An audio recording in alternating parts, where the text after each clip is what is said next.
बच्चों लाजमी स्नैपशॉट ले लीजिएगा या वीडियो से बाद में समझिएगा अच्छी तरह। ये एक बार में समझ आने वाली चीज़ नहीं है, because buffer stock used to be such an unimportant thing कि मैंने इस पे इतना काम नहीं करवाया। लेकिन ये दो क्वेश्चन है तो पता नहीं क्यों डर लग रहा है कि अगर आ गया तो आप लोग स्ट्रगल ना करो। Sorry sorry,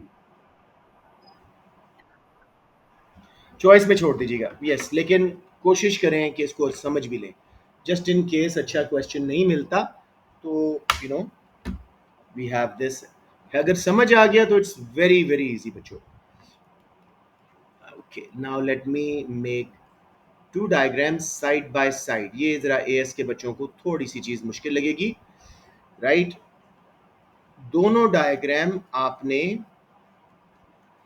exact same level, ओहो टेढ़ा हो गया, इसको मैं दोबारा ड्रॉ करूं। एग्जैक्ट सेम लेवल पे ड्रॉ करने हैं। जहां डिमांड सप्लाई का इक्विलिब्रियम यहां बन रहा है ना, वहीं पे आपने दूसरे का भी बनाना है। तो इसका हल क्या है? पहले ही लाइन लगा दो, आपको पता हो कहाँ पे आना है, और बाद में वो लाइन मैं मिटा दूंगा। लेकिन एक प्रॉपर अच्छा आइडिया से आपने उसको ड्रॉ कर देना है। सिर्फ ये वाली लाइन मिटाएंगे, बाकी को हम ज्वाइन कर देंगे, खुद ही सही हो जाएगा। प्राइस क्वांटिटी ठीक हो गया। ये प्राइस मार्केट में थी, ये इक्विलिब्रियम था, और ये क्वांटिटी थी, राइट जी। अब आपने दो छोटे छोटे बैंड्स बनाने हैं। ये मिनिमम प्राइस इससे नीचे ना आए, सॉरी मैक्सिमम प्राइस इससे ऊपर ना जाए, और ये मिनिमम छोटे छोटे बैंड्स बनाइएगा जिससे हम चाहते हैं कि हम नीचे ना आए।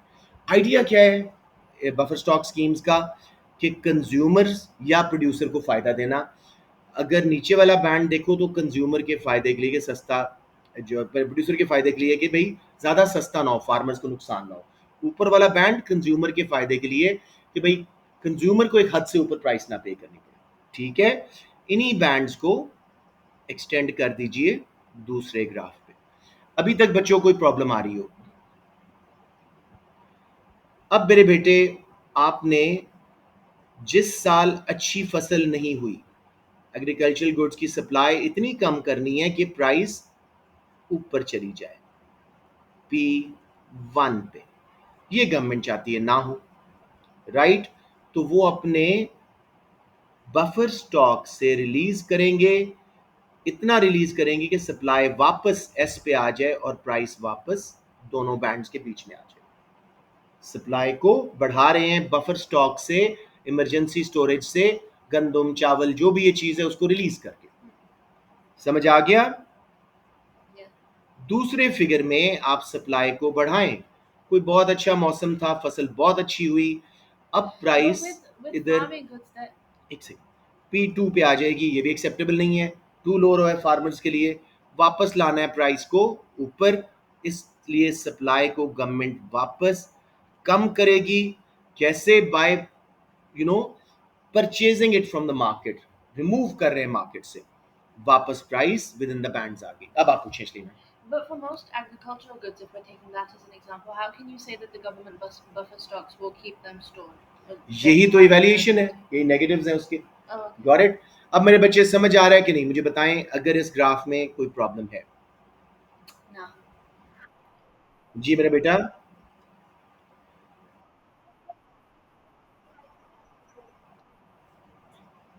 कौन से क्वांटिटी होने की? बेटे दोनों में कितना खरीद, हाँ ये कर सकते हो। दोनों सप्लाई कर्व्स के दरमियान जो डिस्टेंस है, लिखने की जरूरत नहीं है। आपने कहना है government will release enough from the buffer stock that supply comes back from S1 to S. Government will buy enough that the supply reduces from S1 to S और अपने स्टॉक में लगा देंगे। समझ आ गया? बस इतना लिखना है आपने। एनीवन? इतना मुश्किल तो नहीं था ना मेरे ख्याल में? ओके, अब एक बार जरा फिर देख लो इसको। बेनिफिट्स तीन तीन बस याद कर लो, मैं इसको इमरजेंसी स्कीम बना रहा हूं आपके लिए कि जस्ट इन केस दूसरा क्वेश्चन बिल्कुल समझ नहीं आ रहा, prices of agricultural goods stable हो जाएंगी। नहीं बेटे, कोई मना ही नहीं है। फार्मर्स की इनकम स्टेबल हो जाएगी, राइज होगी, इलीगल क्रॉप ग्रोइंग बंद हो सकती है। ठीक है जी, right, price stable, food shortages government manage कर लेगी क्योंकि उसके पास स्टॉक में पड़ा हुआ रिलीज करके। सो चार फायदे, prices stable, farmers income rise, illegal crop की फार्मिंग कम होगी क्योंकि गवर्नमेंट हर जगह से खरीद रही है, बेच रही है, तो फार्मर्स को अपनी इनकम बढ़ाने के लिए गवर्नमेंट को ही बेच देंगे। फूड शॉर्टेज जो है वो कम हो जाएगी। लेकिन इसके प्रॉब्लम्स क्या हैं, लिमिटेशंस क्या हैं? Cost, opportunity cost. Agricultural goods perishable होती हैं तो उनका वेस्टेज एब्सोल्यूशंस हो जाएगा। टू फुल हो सकता है बफर स्टॉक, इतना स्टॉक ना हो, 2 साल सरप्लस क्रॉप हो जाए, गवर्नमेंट अब कहाँ रखेगी। कॉस्ट ऑफ मैनेजिंग स्टॉक्स समझ आ गया? बस इतना सा कर दो मेरे बच्चों। That's a nice question, actually. It's actually a very easy question, लेकिन इतना अनइम्पॉर्टेंट था कि मैंने कभी इतना करवाया नहीं है, ना कभी आया। ये बड़ा इजी क्वेश्चन है अगर आप इस तरह देखें तो। बच्चों समझ आ गए? ऑल राइटी जी, क्या कर रही है, क्या कर रही है? पहले बताएं आप हैं कौन, ताकि मुझे बच्चे का पता हो। पता लगा, हाँ, आप क्या पूछ रहे हैं?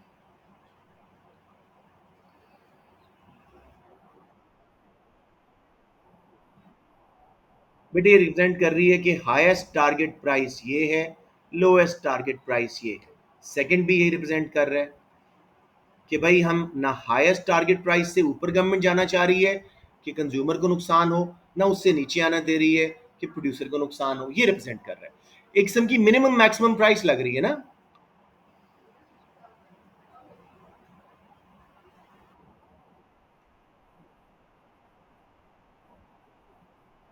सेकंड वाले में सरप्लस हो रहा है तो गवर्नमेंट खरीद रही है ताकि सरप्लस कम हो जाए मार्केट से। पहले वाले में शॉर्टेज हो रही थी, सप्लाई लेफ्ट पे शिफ्ट हुई थी, गवर्नमेंट अपने बफर स्टॉक से रिलीज कर रही है इसको बराबर करने के लिए। इस क्वेश्चन में ये ग्राफ बना दीजिएगा, बहुत स्कोर आते हैं। एक बार फिर बना दूं Abdullah?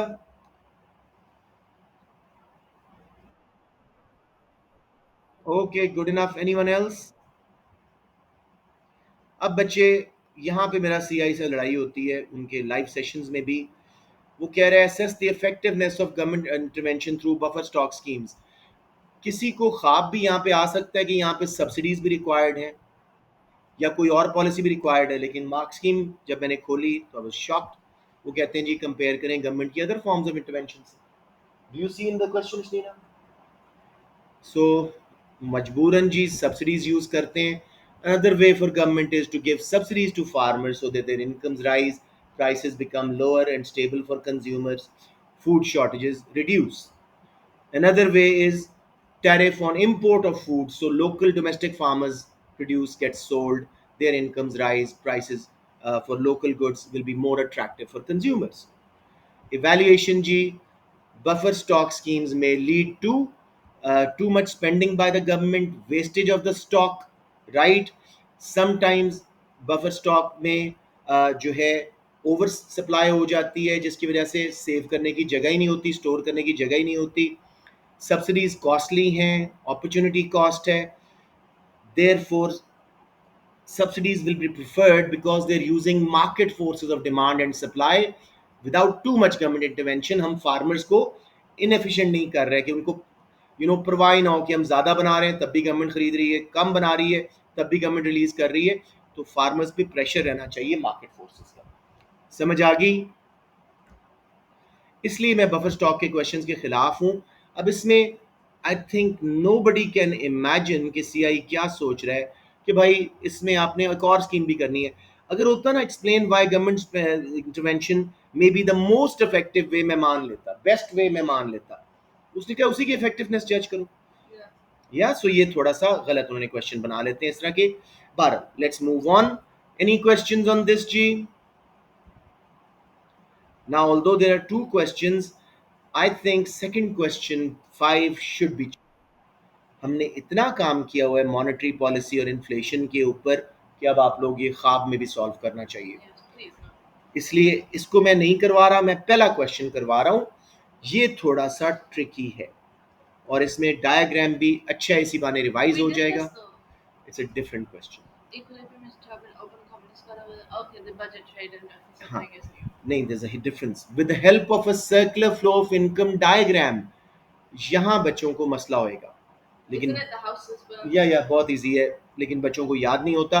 Explain how equilibrium is determined in an open economy and consider whether a budget deficit और a trade deficit is more likely to cause. जी बेटे शहीद.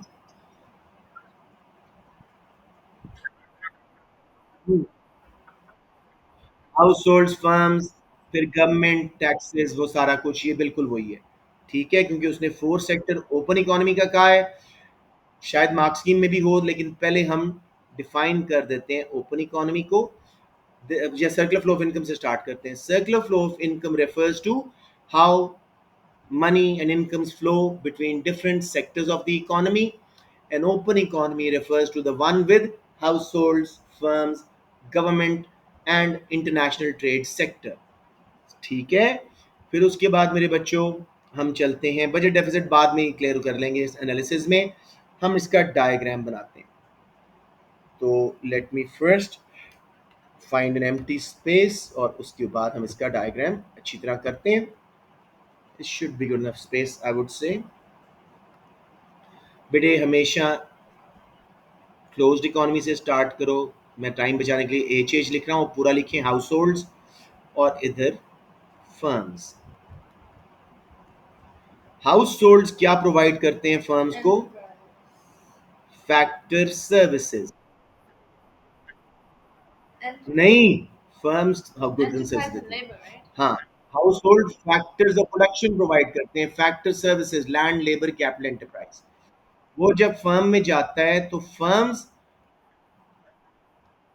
यस गुड्स एंड सर्विसेज बनाती हैं जो हाउस होल्ड्स खरीदते हैं. हाउस होल्ड्स पेमेंट देते हैं गुड्स एंड सर्विसेज की जो फर्म्स के पास जाती है, और firms rewards of factors of production, rent, interest, wages, profit देते हैं हाउस होल्ड्स को. ठीक है.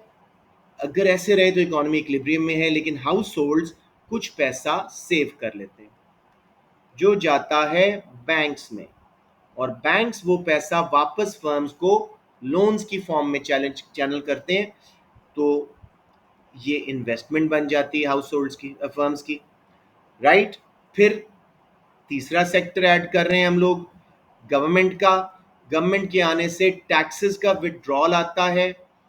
टैक्सेस जो हैं वो अगेन फर्म्स के थ्रू, सब्सिडीज वगैरह के थ्रू इन्वेस्टमेंट का इंजेक्शन बनती हैं, और इन्वेस्टमेंट दोबारा फर्म्स के थ्रू चैनल होती है इकॉनमी में. आखिर में जी इंटरनेशनल ट्रेड सेक्टर ऐड होता है, तो एक्सपोर्ट्स का इंजेक्शन यानी इंटरनेशनल ट्रेड के थ्रू, और वो इंपोर्ट्स का विड्रॉल बनता है. राइट जी. ये चक्कर है जी आपका इंटरनेशनल. मैंने नीचे वाला उल्टा लिख दिया, लेट मी करेक्टेड. इंजेक्शंस सारे इस साइड पे आएंगे. इन्वेस्टमेंट, गवर्नमेंट स्पेंडिंग और एक्सपोर्ट्स, इधर सेविंग, टैक्सेस एंड इंपोर्ट्स. ठीक है.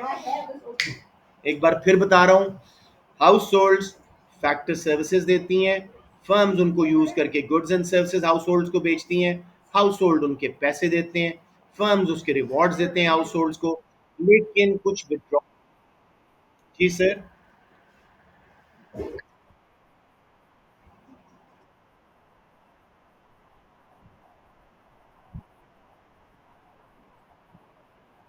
आई एम 199% श्योर हम हासिल. सर्कुलर फ्लो का डायग्राम जिसमें वो कह रहा है ना इक्विलिब्रियम कैसे एस्टैब्लिश हो रहा है, वो ये है. अलबत्ता वो कहता है कोई इंजेक्शन या विड्रॉल आया और उससे नेशनल इनकम पे क्या असर है, वो भी आपको बना के दिखाता हूँ, वो दूसरा है, ठीक है।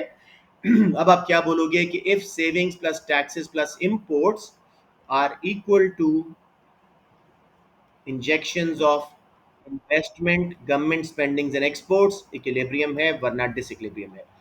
यहाँ पे आपको 6 मार्क्स मिल जाने चाहिए एनालिसिस के, ठीक है जी। क्वेश्चन को दोबारा देखते हैं, नहीं अभी इसमें बजट डेफिसिट और ट्रेड डेफिसिट की बात करनी है। बजट डेफिसिट मुझे बताएं, विड्रॉल है या इंजेक्शन है? गवर्नमेंट टैक्सेस ज्यादा ले रही है, नहीं। गवर्नमेंट, हाँ budget deficit, sorry budget deficit means government taxes कम ले रही है और हम पे स्पेंडिंग ज्यादा कर रही है, सो इट्स एन इंजेक्शन। इसकी वजह से सर्कुलर फ्लो डिसइक्विलिब्रियम में आएगी, एग्रीगेट डिमांड वगैरह बढ़ेगी, ठीक है। और ट्रेड डेफिसिट ये विड्रॉल है, क्योंकि इंपोर्ट्स पे पैसा ज्यादा बाहर जा रहा है, एक्सपोर्ट से कम मुल्क में आ रहा है। अब मेरे बेटे वैल्यूएशन कौन सा लास्टिंग डिसइक्विलिब्रियम करेगा? Would anyone want to try? Valuation straightforward नहीं होती, फैक्टर्स माइंड में लाएं। ओ ओ ओ,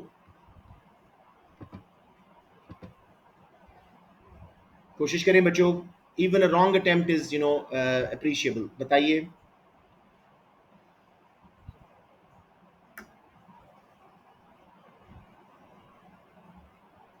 अच्छा जी, it will depend on the size of budget deficit compared to the size of trade deficit.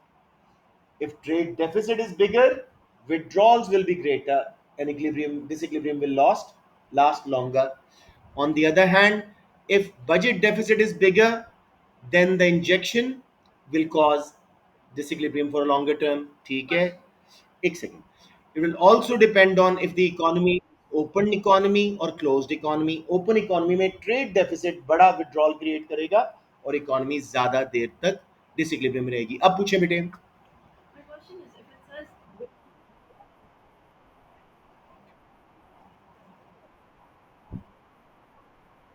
Open economy का ये मतलब था ना, इंटरनेशनल ट्रेड अगर ज्यादा कर रहे हैं शाबाश, तो फिर वो, हाँ बिल्कुल ओपन इकोनॉमी है, लेकिन एक्सटेंट ऑफ ओपननेस की हम बात कर रहे हैं। हाँ इन्होंने सही बोला, साइज ऑफ इंटरनेशनल ट्रेड बोलना है। नहीं, we not assuming that, we not assuming that. अगर आप लोगों को लगा जी जी,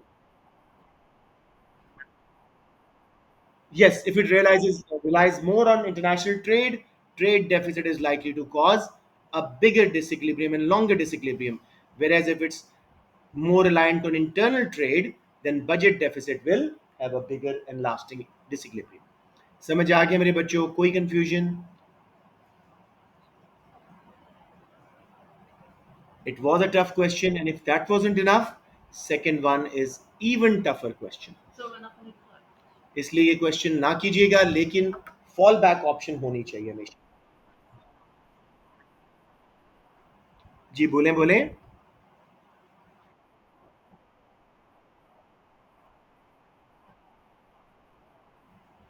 देखो बेटे, ये सारे इंजेक्शंस और विड्रॉल्स आपस में एक दूसरे को बैलेंस करते हैं, इसलिए इकोनॉमी वापस इक्विलिब्रियम में आती है।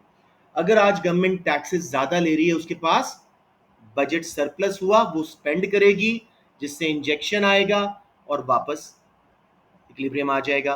साथ में देखो, टैक्सेस लिए गवर्नमेंट ने, इनकम्स गिरी, अब लोग सेव कम कर रहे हैं, सेव कम कर रहे हैं, इंपोर्ट्स कम कर रहे हैं, ठीक है जी। विड्रॉल्स बढ़ेंगे, ठीक है, जिसकी वजह से ऑटोमेटिकली नेशनल इनकम फॉल होगी और इंजेक्शन और विड्रॉल बराबर हो जाएंगे। समझ आ रही है? इन सब का लिंक है। अगर फर्म्स, अगर लोग सेविंग ज्यादा कर रहे हैं, विड्रॉल होगा, सेविंग्स बैंक्स के पास आएंगी, फर्म्स को लेंडिंग ज्यादा मिलेगी, वो इन्वेस्ट ज्यादा करेंगी, हत्ता कि दोबारा इंजेक्शन विड्रॉल के बराबर आ सकते हैं, right.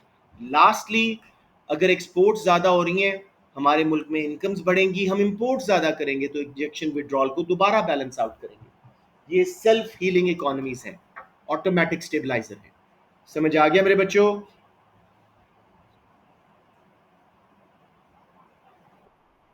B part, very good question but tricky, तसल्ली से समझिएगा। बेटे जो क्वेश्चन सर्कुलर फ्लो ऑफ इनकम के साथ रिलेटेड है, it's about injections and withdrawals. याद रखिएगा, सबका जिक्र करना है।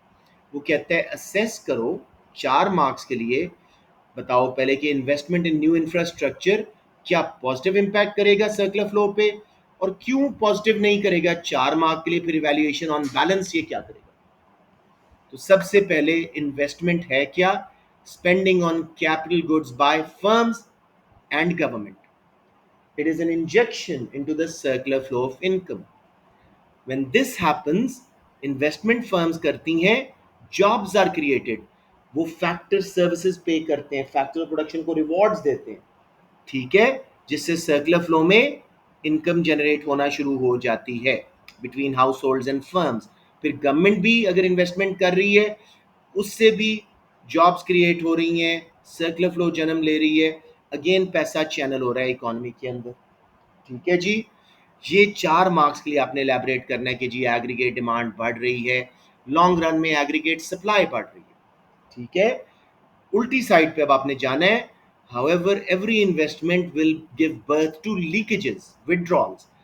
जब हम इन्वेस्टमेंट करेंगे तो हो सकता है मशीनरी हमें बाहर से इंपोर्ट करनी पड़े, रॉ मटेरियल्स बाहर से इंपोर्ट करनी पड़े, उससे विड्रॉल ऑफ इंपोर्ट्स आएगा। फिर गवर्नमेंट कोई ना कोई टैक्सेस लगाएगी उस पर, उससे टैक्सेस का विड्रॉल आएगा। जब इनकम्स बढ़ेंगी लोग सेव ज्यादा करेंगे, उससे सेविंग्स का विड्रॉल आएगा। सो विड्रॉल्स विल स्टार्ट राइजिंग। तो कोई जरूरी नहीं है कि circular flow of economy positive impact में आएगी। इवैल्यूएशन भी यही है कि it depend on the net size of leakages and injections. If investment का injection was bigger than the resultant withdrawals, then positive economy will affect. लेकिन अगर withdrawal ज्यादा थी तो नेगेटिव इफेक्ट आएगा। अब यहाँ पे रियलिटी की बात करते हैं। This is a very simplified model of economies. In reality आजकल की economies are very dynamic, multinationals आ रही हैं, पैसा मुल्क में हर साल आ भी रहा है और बाहर भी जा रहा है उनका प्रॉफिट। सो ये कहना कि circular flow will work exactly as economic theory, the theory is deficient. जरूरी नहीं है कि इंजेक्शंस और विड्रॉल्स अपने आप को बैलेंस करें या इन्वेस्टमेंट की वजह से सर्कुलर फ्लो लाजमी बढ़े। As per theory yes, as per reality we don't know what is the source of investment. अगर ये फॉरेनर्स ने किया था, हो सकता है उतनी जल्दी वो विड्रॉ भी कर लें। So there is no guarantee कि investment will have a positive effect on circular flow. Any questions बच्चों? Like I said, tough question, लेकिन कर सकते हैं आप लोग। आफ्टर दिस क्लास एक कोशिश कर लो कि भाई सर्कुलर फ्लो को भी अपना स्ट्रेंथ बनानी है। इसमें कौन सा डायग्राम सूटेबल होगा? Let me just do that with you guys. Let me see if I can somehow create some space for myself here। इसमें मासिल वो वाला डायग्राम बनेगा विड्रॉल्स और इंजेक्शंस का, ये वाला। इधर आएगा जी हमारी नेशनल इनकम, आप वाई लिखेंगे, ठीक है, या जीडीपी लिख दें, A1 है तो जीडीपी भी चल जाएगा, रियल जीडीपी, ठीक है जी। और इधर आपका आता है विड्रॉल्स, इंजेक्शंस, ठीक है। विड्रॉल्स हमेशा जीरो से नीचे से स्टार्ट होती हैं, क्योंकि डिस सेविंग की वजह से इनकम ना भी हो तो लोगों ने बेसिक नेसेसिटीज पे स्पेंड करना है, ये विड्रॉल्स बन गई। और इंजेक्शंस सारे ही आपके स्ट्रेट लाइन होते हैं। सी इंजेक्शन है लेकिन सेपरेट नहीं है, उसको नहीं लिखना। I plus government spending, investment plus government spending plus exports. अब क्या हो रहा है, इन्वेस्टमेंट का इंजेक्शन आ रहा है, पहले इक्विलिब्रियम बना लेते हैं। ये नेशनल इनकम थी, ई एंड वाई। अब इन्वेस्टमेंट जब बढ़ेगी, इंजेक्शन का पूरा ऊपर शिफ्ट होगा, यहाँ ऊपर मींस इंक्रीज, इक्विलिब्रियम E1 पे आएगा। अब लिखिएगा आई के ऊपर एक छोटा सा निशान लगा दीजिएगा कि इन्वेस्टमेंट बढ़ी है, एक्स और जी नहीं बढ़े। अब नेशनल इनकम देखो बढ़ रही है, तो यस सर्कुलर फ्लो बढ़नी चाहिए अकॉर्डिंग टू इकोनॉमिक थ्योरी, लेकिन रियलिटी में विड्रॉल्स भी बढ़ जाएंगी, तो जरूरी नहीं है कि ऐसा हो। जी मेरे बेटे, अब पूछिए। अगला क्वेश्चन मैं नहीं करवा रहा, this is a taxing class.